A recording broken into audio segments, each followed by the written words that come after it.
First of all, happy 1-year anniversary since I last uploaded. Huh? But on a serious note though, happy new year. I hope everyone's year is going really well so far. I apologize for being gone for so long. I've been in school, trying to be a good student, procrastinating, gaming, losing in ranked, the usual. But to get into the actual video, so Season 5.5 of Marvel Rivals has been out for some time. Season 6 is on the way, and I've been playing a lot of Marvel Rivals over the past year. And I'm just gonna say, I think Netease's blatant favoritism and tone-deaf balancing has started to become very oppressive, and overall making it harder for me to enjoy the game. There are some positives, like their recent hero releases since Angela have been really good, and we've gotten some interesting kits that's made characters like Daredevil, Gambit, and Rogue fun. And overall, they've done a really good job with the recent hero releases, unlike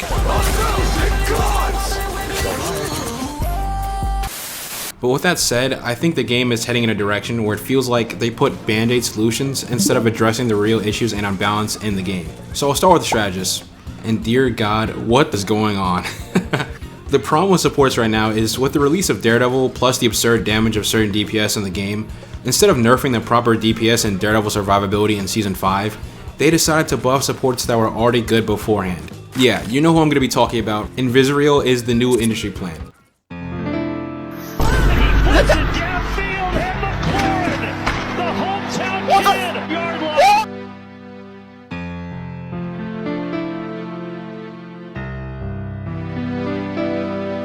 Let me see a combo though.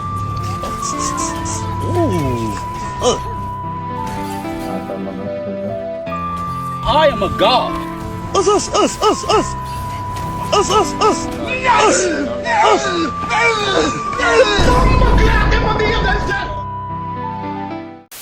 Invisible Woman got a buff to her ultimate and shield in Season 4 that, in my opinion, left her in the perfect state. Sue's skill gap came from using her pool to either punish someone overextending or push a dive away and reposition with her jump. Additionally, she could shield a teammate and heal herself. So if your positioning was good before, you really weren't dying all that much unless there was multiple dives or your second support didn't heal you if the jump gets cancelled, which has happened to me.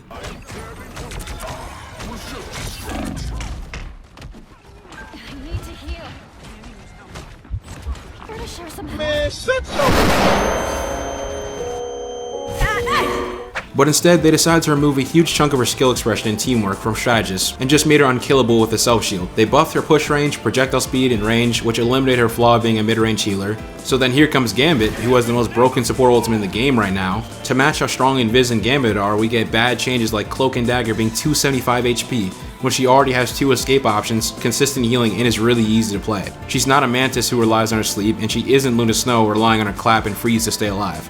And of course, Guangguang couldn't wait to find an excuse to buff Luna. And I think it's insane that for less than half a season, Luna dropped from, I guess, an S tier support to A because other strategists were just better like Invis, Gambit, and Rocket, and they immediately buff her where other characters can be in much worse spots and never grace the patch notes for multiple seasons. Because of Season 5.5's power creep, to dive especially, characters like Spider-Man and Black Panther, whose viability are dependent on breakpoints and combos, are arguably in their worst state. I'll talk more about those two in detail, but staying on the subject of healing, I think it's even weirder how they continue promoting healing team-ups and sustain buffs for seemingly no reason, instead of just nerfing damage from the right characters. I picked up Cap in around Season 2.5, and myself and a lot of Cap players wanted either a faster recharge or stronger shield.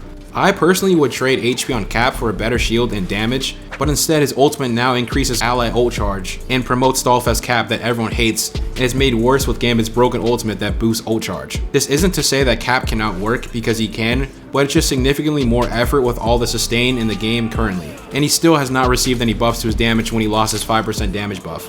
Enter Peni Parker, who for 3 consecutive seasons has been the highest win rate hero with a 60% win rate from Diamond to Celestial because of how dominant she is on domination maps and certain convoy maps, along with the Penny Rocket team being broken. Her webs give shield, speed, and healing to her team, which enables sustain and nothing dying, made worse if the enemy team is playing triple support.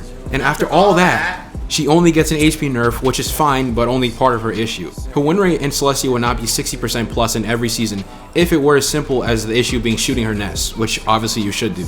A good Penny player is going to put it in spots where the enemy team either risks dying getting to it, or a good team protects it, or you just get CC'd. She also shuts down every melee hero, and if you main a melee tank that's already struggling this season, she's incredibly frustrating to play into, and getting stunned every 3 seconds isn't fun. This causes the game she's in to feel stale for some as you're forced to play poke, hence the multiple reasons she's stayed at the top 3 bans for so long.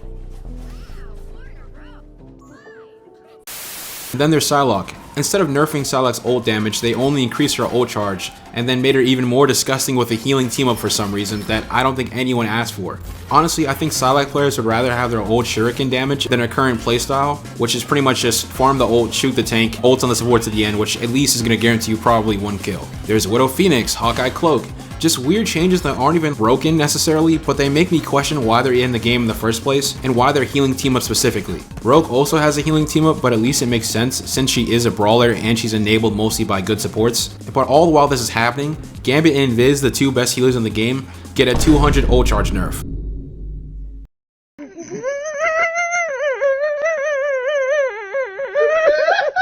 Wow, Netease, that totally solves the issue with Invis survivability and Gambit's ultimate buffing too many things at once. So then when you get to characters like Spider-Man and Black Panther, where does it leave them? Hey, what you gonna do, twin? I can't let you get close. Hey, yo, what the fuck? Crazy because after all that, yo, nah. Spider-Man is the most popular Marvel hero of all time and one of the most fun characters in the game when he works. Unfortunately, Spider-Man solo diving doesn't work into so many enemy team comps. In a ranked setting, he's only playable with a very small margin of error, and players that master very specific combos that must be pulled off perfectly to confirm a kill. And even then, that still might not work. His uppercut and tracer buff helped, but I can't help but feeling it's just not enough for the character. He's easily out-healed, the majority of his combos require to be right in a target's face, which is why he has 0 sustain in fights. Majority of the DPS roster counter him, and characters he's supposed to counter like Poke delete him. While he's a high skill floor, high skill ceiling character, at what point does skill ceiling matter when you could just play an easier character like Bucky or Moon Knight and get more value for half the effort? This is why a lot of streamers who used to play him don't, and if they do, they don't do it on their main accounts, because he's been power crept by other DPS, while his counters and targets continue to receive buffs. The Venom team up admittedly was a crutch for a lot of players, and since its removal, it's been nice to see the creativity of his combos and skill gap widen. But again, he's still so easy to shut down, and his current team with Torch majority of the time just isn't worth running. The sad thing is, while I've been trying to play Spider-Man again and relearn him basically with his new combos, and I've been watching a lot of rec and really good Spider-Man players, when I dropped the character, after season 2.5, I asked myself, why would I play Spider-Man when I can just play Panther? And now, why would I play Black Panther when I can just play Daredevil? I feel like Spider-Man's at the point where a good team up and a buff to his down slam speed and hitbox will put him in a much better spot. I know some Spidey players want him to get overhealth when he pops a tracer, but I think there's enough to stay in the game as is, and I would much rather his Spider Sense passive be made into something useful that could keep him in the fight longer.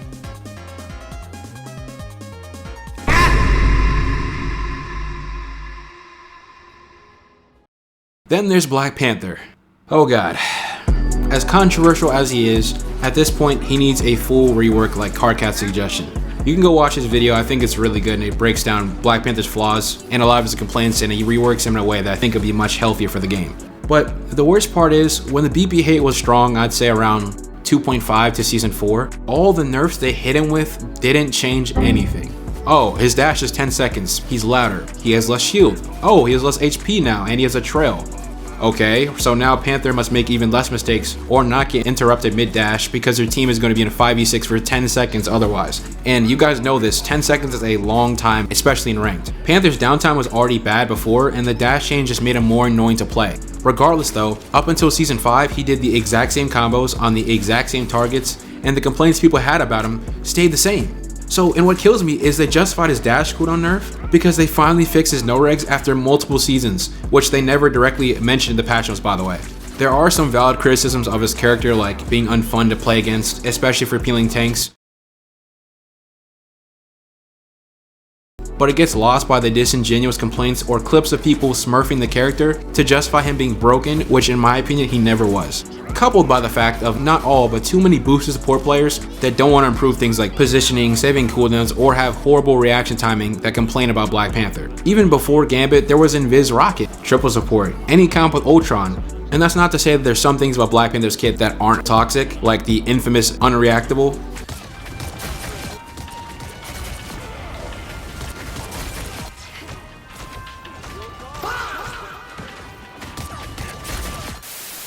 And to be frank, I don't think this should exist in the game since it's only fun for the Panther player and miserable for the person on the receiving end.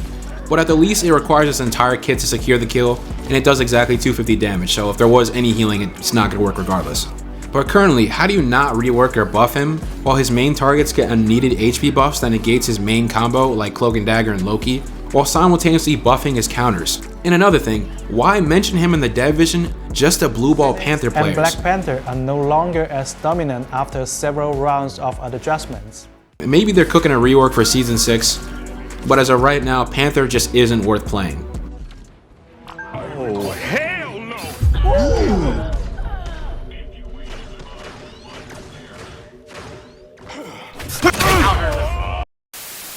But while characters like Spider-Man and BP, and also a little bit of Iron Fist too, let me just talk about Iron Fist. This is completely off script, by the way. Iron Fist. This character's gone through numerous changes throughout the entire game. What does he even do at this point? What do they want him to be? Is he a tank buster? Is he a brawler? Is he a dive? Who is he, bro? This guy has an identity crisis. But my point was, while characters like Iron Fist, Spider-Man, and BP, brawl melee characters struggle, the exact same characters that are either meta or do too much damage stay unchanged. Made worse by Netease's obsession with sustained buffs to DPS and overshield, and this leads to DPS characters that don't need shield getting some, or worse, too much. Characters like Bucky, Moon Knight, Hela, Star-Lord, the last two being characters that don't need shield, as Hela is a very strong poke character with a broken team up that absolutely cooked their ban rate, and Star-Lord, who has some of the best survivability in the game, added with a rocket team up in his iframes on his flips. So I don't care how small or little the shield is, it still matters in the grand scheme of things. But there's no one I want to talk more about than Winter Soldier, Satan's greatest soldier, Bucky, the CC demon. This guy has somehow dodged nerfs every season while at the same time getting small incremental buffs no one has asked for despite always being meta. A displacement hook that can grab multiple people, a CC punch that has a ground effect now, 2 projectiles that ground flyers and apply slow effect on enemies. All of his abilities reload his gun, he doesn't have to land any of his abilities for his 150 bonus shield. He is one of the best DPS ultimates in the game, only being by Daredevil and Psylocke. So you have a very strong character that has one broken team up from being permabanned like he was in Season 1. And look, I understand he exists to keep melee tanks and dive in place, but his damage and CC for how easy he is to pick up and play, it's just too much. The good Bucky players would be just as good if you had to land at least some of his abilities for his shield. He also doesn't need his ground effect on his punch. Now I mentioned Moon Knight, and while Moon Knight has for the most part in the game has been hovering between that C/B tier range, Moon Knight is a 275 hero right now that used to be 250, and he got his HP buffed in Season 2.5. Okay, fine. But then why did they give him a second Moonblade, which now makes him have 100 overhealth in total? A character that can output a lot of damage for free and shreds 250 heroes. On one hand, he can be solid against triple support unless there's like an Ultron, but on the other, Moon Knight's able to farm his ult extremely fast, and he has a shield of a dive or frontline, which he's neither of. I've seen Moon Knight ult multiple times in one team fight just because of how fast he can farm his ult, and it's also worse if he has a Gambit on his team. Now all of these characters either mentioned in the Season 5 or Season 6 dev vision as strong characters that are competitive and doing well. And guess what? None of them got nerfs. So while there are some nice changes in the Season 6 patch notes, if I'm being real, I feel like nothing really has changed in the game. And I find it interesting how when everyone called for a Daredevil nerf to survivability or his damage, which I understand and I am and still am for Daredevil getting nerfed, he is insane. But why is he the only character to be brought down from this group of heroes? And whenever there's a DPS that gets nerfed, especially in like timely fashion, it's always a dive or melee character first. How about we bring down characters that have been good like Hela, Bucky, Phoenix since her release? I don't understand why are these characters just allowed to just exist and be how they are. But instead we get random changes like Hawkeye getting a damage buff in Season 5, which has caused him to catch bans, and he's probably still gonna get banned in Season 6. Then there's triple support. Not only does it exist because there's too much damage in the game, but way too many people are using it as a crutch when they get beat one team fight or one round. I know you guys have had matches where you're dog walking the enemy team and you're having a good time, and suddenly they swap to triple support, and it just becomes this monotonous support ult slop fest. Nothing dies, the neutral barely matters, and ranked, which is supposed to be about skill and team coordination, has turned into which team has the support ult last. Unless you match or play a perfect game on your current comp, you're pretty much doomed to lose that game, and even if you do win, it probably wasn't fun. It's awful, and while I get when someone's like underperforming in ranked, like a DPS, they swap the healer, but I think it's sad instead of communicating like a proper DPS or tank swap for, say, example, more frontline damage or let's dive the enemy healers, the default is always triple support because of how easy it is to hide behind. Healing and sustain in general need to be brought down, but to do that, you gotta nerf the damage of certain DPS and DPS ults in general. And I don't care if the win rates are lower or whatever it is, it's not fun and no one likes playing against it. And look, I understand if you want to play triple support if your team comes out of the gate with some bad comp like Adam and Ultron, alright, that's fair, that's happened to me before, I get it. But the rest of y'all, the people that just be like, you know what? What if I just ruined everyone's time? The rest of y'all can go. y'all gotta go, bro. I'm not gonna lie. And if you come out the gate in ranked and you already have good healers and you go triple support, nuke the whole generation. Nuke it all. If it were up to me, I would drop an atomic bomb on the whole generation. This looks like a gig for the Guardians of the Galaxy. The enemy approaches.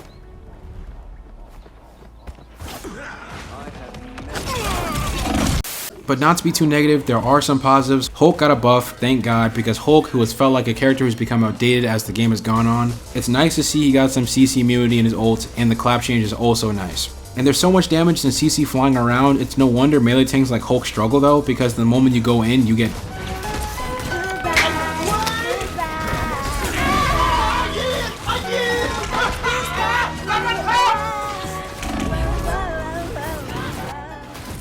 The Season 6 patch notes are a step in the right direction, but it's just frustrating how the patch notes lately never fix the actual issues of a character or problems of another hero. Cap's shield regen is still kind of mediocre, Invisible Woman's shield HP nerf is definitely felt and good, but for being honest, the main issue with her lies in her self shield existing at all, and I doubt they'll ever remove it. Gambit's ult charging teammates' ults probably should be removed or nerfed, as it's cooked this game's ult economy, and they said they want to promote the neutral gameplay, but the healing nerfs to Gambit are definitely a good thing. But for Season 6.5, please Netease, I am begging you, let's get some actual nerfs to the DPS roster, and while I'm a little worried with the sensory overload problem the game has right now, looking back on Season 5, I always hated when people would say, the game has been great because everyone's broken, so that makes the game balanced.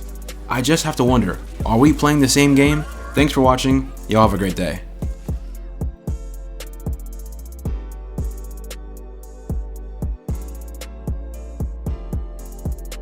Bro is not Piccolo.